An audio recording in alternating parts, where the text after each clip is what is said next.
तो यहाँ पर हमारे पास अब 11वें नंबर का प्रश्न है। देखो क्या कह रहा है 11वें नंबर का प्रश्न। यहाँ भी एक पैटर्न हमारे पास दिया हुआ है। क्या पैटर्न है?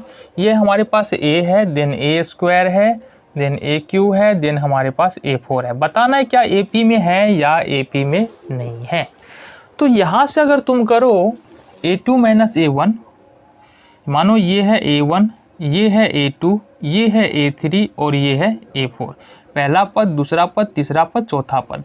अगर हम करें A2 माइनस A1 करें तो क्या निकलेगा? ये निकलेगा A स्क्वायर और माइनस का A1। अच्छा, यहाँ पर हमने कैपिटल में A1, A2, A3, A4 इसलिए लिया है कि यहाँ पर A स्क्वायर, वहाँ पर क्या होगा, कन्फ्यूजन हो जाएगा, है ना। यहाँ भी A है, यहाँ भी A रहेगा तो थोड़ा सा कन्फ्यूजन हो जाएगा, इसलिए हमने इसको पदों का जो नंबरिंग है वो क्या कर दिया, हमने कैपिटल में कर दिया, कन्फ्यूजन नहीं होने के लिए। तो A स्क्वायर और माइनस में A करेंगे। अब इसको थोड़ा सा और सॉल्व करें तो A कॉमन आ जाएगा, A माइनस 1 हो जाएगा। ठीक है जी।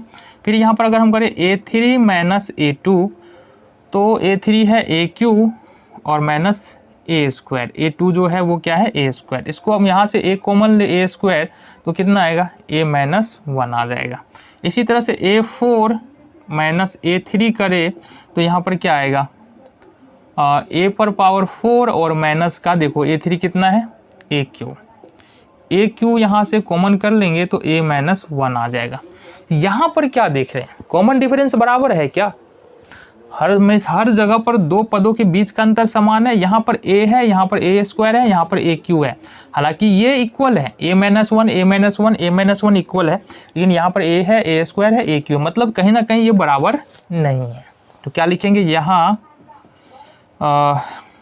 A2 माइनस A1 बराबर नहीं है, A3 माइनस A2 बराबर नहीं है A4 माइनस A3 के, अतः यह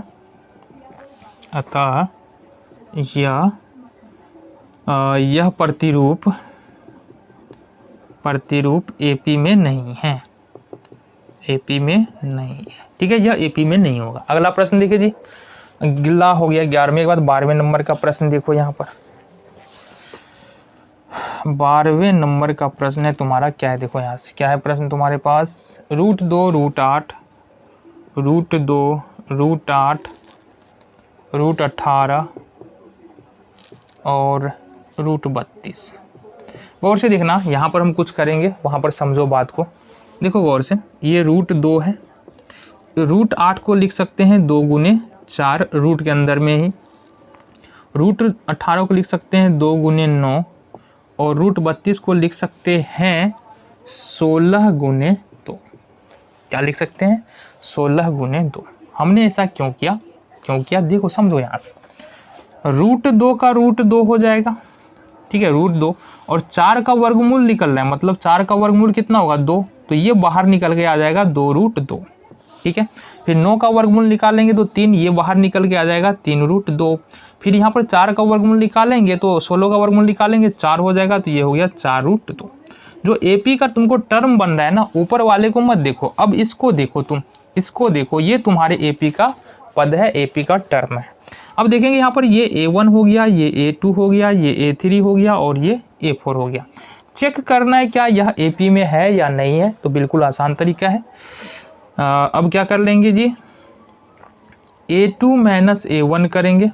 A2 का मान क्या है, 2√2 है, अब माइनस का √2 है, 2√2 में से √2 घटाएंगे तो कितना होगा, √2 हो जाएगा।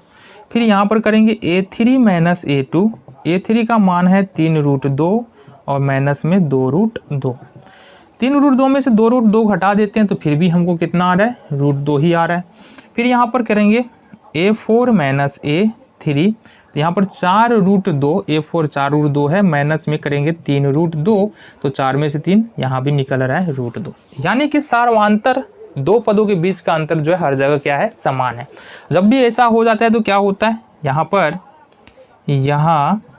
A2 माइनस A1 बराबर है A3 माइनस A2 के बराबर है A4 माइनस A3 के, और ये जो है कितना है, √2 है। अतः यह प्रतिरूपम AP में होगा। क्या होगा, यह AP में होगा। जैसा तुमको पता है यह क्या हो जाएगा, AP में हो जाएगा। ठीक है, अब AP में हो गया तो इसका अगला पद भी तो लिखना है, तो आ जाओ जी। देखेंगे तो A का मान इस AP में क्या है, A का मान देखो √2 दिया है, A का मान कितना है √2। ठीक है, और D का मान क्या है, D का मान तुमको निकल रहा है यहाँ पर, D का मान भी √2 ही निकल रहा है, D का मान √2 आ रहा है। तो आगे का 3 पद लिखना है, 4 पद तक तो हमारे पास है ये, तो आगे का हमको लिखना है। ठीक है जी, आगे का हमको लिखना है 4 पद। क्या हो जाएगा तुमको देख लो यहाँ से, आगे का 4 पद हो जाएगा तुम्हारा A5, 3 पद लिखना ना, A5 लिखेंगे तो A + 4D हो जाएगा। A का मान है √2 और 4D का मान है √2। कितना है तुम्हारा, D का मान है √2। 4 √2 और √2 कितना हो जाएगा बुआ, 5 √2। छठा पद लिखेंगे तो A + 5D लग जाएगा यहाँ पर। A का मान √2, 5 का 5 और यहाँ पर √2 लगा दो। ठीक है, 5 √2 और √2 कितना होगा, 6 √2। सातवां पद लिखेंगे A + 6D हो जाएगा, तो A का मान √2 + 6 √2। अच्छा, गुना करके भी लिख सकते हैं, गुना करेंगे तो भी क्या आएगा, 6 √2 ही आएगा। 6 √2 और √2 कितना होगा, ये 7 √2। ठीक है जी।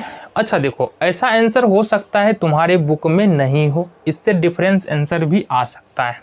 कैसे बोले तो, अगर इसको हम रूट के अंदर ले गए ना बाबू, तो ये क्या हो जाएगा, देखो यहाँ से 5 √2 है, इसको हम क्या लिख सकते हैं, इसको हम लिख सकते हैं रूट के अंदर में, रूट के अंदर में 2 तो है ही, ये रूट के अंदर में जाके 25 हो जाएगा। बाहर निकलने के बाद 5 आया तो रूट के अंदर में जाके 25 होगा, मतलब √50 हो जाएगा। इसी तरह से अगर हम इसको देखें 6 √2 को, तो क्या होगा, 2 × 36 हो जाएगा, ये रूट के अंदर में जाकर 36 दूना √72 हो जाएगा। इसी तरह से देखिए हम 7 √2 को, तो ये हो जाएगा 2 तो है ही, 7 7 49 अंदर में होगा, 49 दूना √98 तुम्हारा हो जाएगा।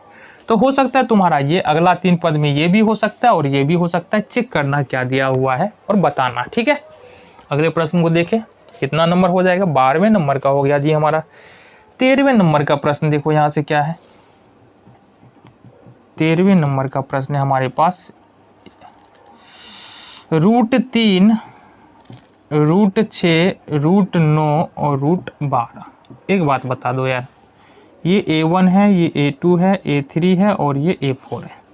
अगर यहाँ से हम करते हैं A2 माइनस का A1, तो इसका मतलब हम √6 में से √3 घटाएंगे, √6 में से √3 घटाएंगे ना, तो क्या ये घटने वाला है, तुमको नज़र आ रहा है घटेगा, नहीं घटेगा, तो मतलब यही रहने वाला है यहाँ से। ठीक है, या इसको इस प्रकार से कर सकते हैं क्या, हाँ एक काम कर सकते हैं, √3 कॉमन ले लेंगे और थोड़ा देख लेते हैं ना आगे, √3 कॉमन ले लेंगे तो √2 माइनस का √3 ये बच जाएगा तुम्हारा। फिर अगर हम देखें A3 माइनस A2 करें तो ये हो जाएगा तुम्हारा √9 और माइनस का √6। क्या हो जाएगा, √9 माइनस का √6। इसको और थोड़ा सा सोल्व कर सकते हैं अपन, और नहीं भी करेंगे तो चलेगा, इसको ऐसे ही लिख लो 3 माइनस √6, सीधा सीधी कर दो ना, 3 माइनस √6। अब यहाँ पर कोई लॉजिक ही नहीं बनता है, तुम दशमलव लगाओगे तो मान तो अलग ही आना है। ठीक है, फिर यहाँ से अगर हम करें A4 माइनस A3 तो ये होगा √12 माइनस √9, मतलब √12 को लिख सकते हैं 2 √3 और √9 को हम लिख सकते हैं 3। तो यहाँ भी कोई लॉजिक नहीं बन रहा है इससे आगे, अगर निकालेंगे तो डिफरेंट नंबर ही मिलेगा। कहने का मतलब D का मान अगर A2 A1 कोई इक्वल नंबर मिलता हमको, A3 A2 कोई ऐसा नंबर, तीनों बराबर होना चाहिए ना, बराबर तो यहाँ पर लग नहीं रहा है। अगर तुम मान लो इससे आगे हल करने का क्या तरीका है, इससे आगे हल करने का तरीका है कि हमको जो रूट का मान दशमलव में होता है वही रख के हल करना पड़ेगा, फिर भी हमको इक्वल वैल्यूज यहाँ पर नहीं आने वाले हैं। तो यहाँ पर क्या देख रहे हैं, यहाँ A2 माइनस A1 बराबर नहीं है A3 माइनस A2 बराबर नहीं है A4 माइनस A3 के। अतः क्या बोल सकते हैं बाबू, अतः यह प्रतिरूप AP में नहीं है। तो यह एपी में तुम्हारा नहीं होगा। लास्ट का 2 प्रश्न बचा है और देख लेते हैं।